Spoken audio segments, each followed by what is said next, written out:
या आठवड्याच्या नॉमिनेशन टास्कमध्ये प्रत्येकाच्या गळ्यात वेगवेगळ्या स्पर्धकांचे फोटो असतात आणि जो कोणी सर्वप्रथम समोरील बेल वाजणार त्याच्या गळ्यातील स्पर्धकाचा फोटो योग्य कारण देऊन चुलीत टाकणार तो स्पर्धक नॉमिनेट होणार आहे। टास्कला सुरुवात होते आणि सर्वप्रथम जान्हवी बझर वाजवून तिच्या गळ्यातील आर्याचा फोटो चुलीत टाकून आर्याला नॉमिनेट करते।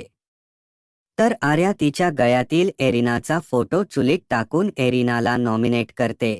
अभिजित बझर वाजवून वैभवचा फोटो चुलीत टाकून वैभवला नॉमिनेट करतो, तर घनश्याम अभिजितला नॉमिनेट करतो। या आठवड्यात नॉमिनेट झालेले स्पर्धक आहेत इरिना, वैभव, अभिजित आणि आर्या। आता यापैकी कोण घराबाहेर जाणार हे पाहणे इंटरेस्टिंग असणार आहे। तुम्हाला काय वाटत ते कॉमेंट करून नक्की सांगा।